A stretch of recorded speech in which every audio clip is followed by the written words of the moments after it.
Do you suffer badly from pre-race nerves?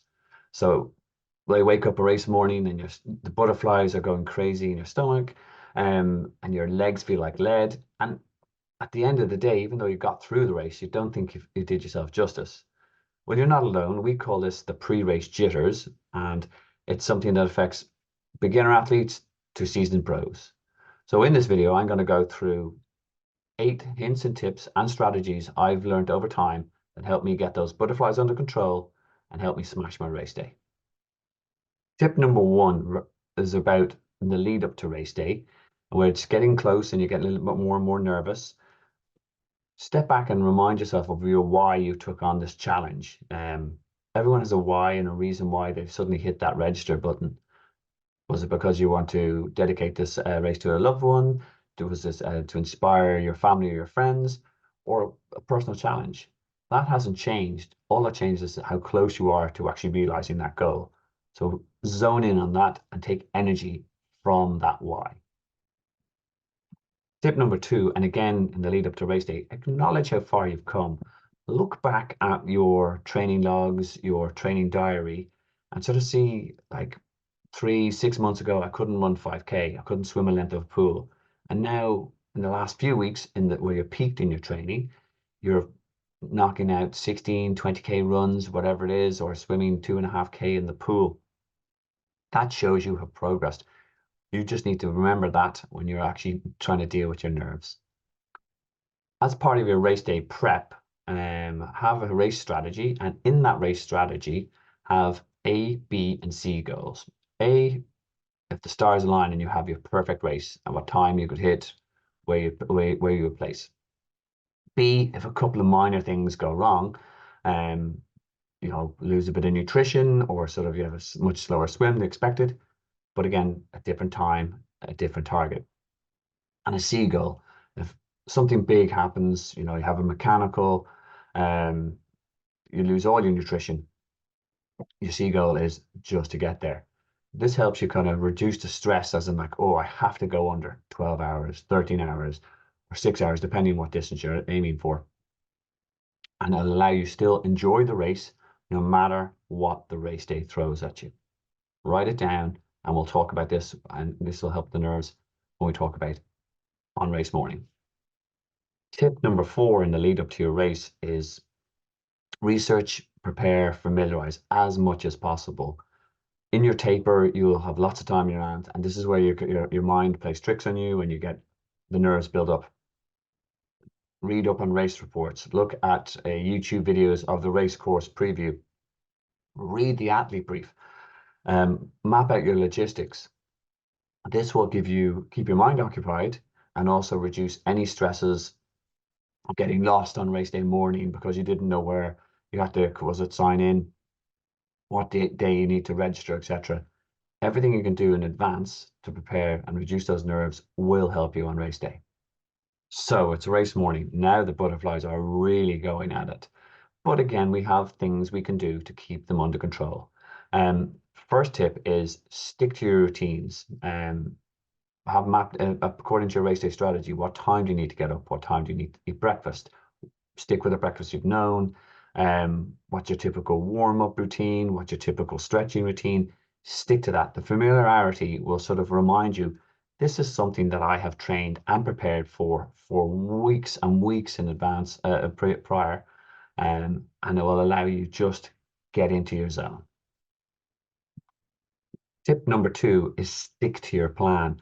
Again, this goes back to our race strategy document. We have A, B, and C goals.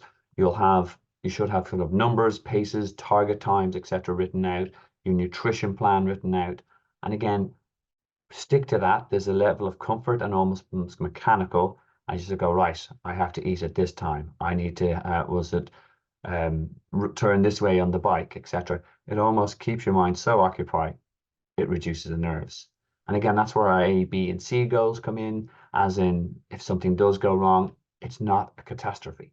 It just means you might have to readjust your goal, or you just have to quickly adapt. It depends. You just have to keep thinking and moving and having a strategy, having a plan, having numbers and checklists of things to do helps keep those nerves under control. Tip number 3 is all about kind of keeping your mind positive and focused. And we do this via 3 things. One, we use mantras. Mantras are short, powerful statements that get you back into the zone. So, for example, in the swim, you might be saying to yourself, was it always on feet, as opposed to, wow, there's lots of people around. And it keeps you focused, it jolts you back in. On the bike might be arrow, arrow, arrow. On the run, slow, steady, catch in front. These are mantras which you repeat to yourself, and it does jog you back in. Another mental trick you can play is visualization, in terms of, rather than focusing on that moment, you might be having a bad moment, your legs are hurting, you're feeling a bit, your back is sore on the bike. Visualize what it will be like getting off the bike. Visualize what it will be like coming down the finish chute. Visualize what it will be like high-fiving friends. Positive images replace the negative thoughts that might be going on in your head, and again, get you back into that Zen moment. The final thing I like to do is a dedication. Again, for me, this is particularly useful on the run, I find, as in I break up the run into like quarters, and I dedicate that to my parents, I dedicate to my family, my friends, people who I know who have actually got me there and really proud of me.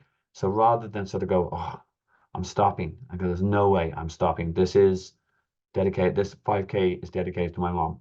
It keeps you focused. It also reminds you of the greater support you have, and the people who really want you to get there, even though you're in a really low point, they'll snap you out of it and keep moving forward.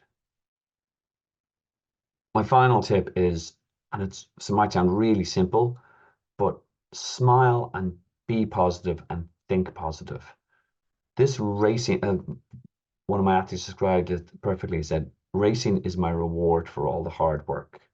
So yes, the stress on race day, but this is what you've worked towards. This is what you deserve. And having your kind of positive attitude and making sure that you sort of go, I'm enjoying this. I've put so much work in here, will keep you in a good frame of mind, no matter what the day throws at you. There will be curveballs and you will overcome them. But always remember, this is your reward, and this is something that you should enjoy rather than suffer through. And make sure you have a great race day experience and come back for the next one. Okay, guys, I hope that was useful. I hope that put you in a really good frame of mind. If so, please like and subscribe for more great triathlon tips and hints that for races, coaching, nutrition, mental strategies, all that good stuff. So just to summarize, what we discussed was on race, in the lead up to race day, remember your why. Number 2, acknowledge how far you've come. Number 3, set A, B, and C goals. And number 4, prepare, familiarize, and visualize, and remove any sort of big surprises on race day.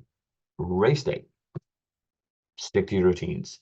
Nothing new, nothing that's going to throw blow your mind that's already very active that morning. Have your plan and embrace it. Have your mantras, visualizations, and dedication prepared for the low points, which you will have, but you will overcome.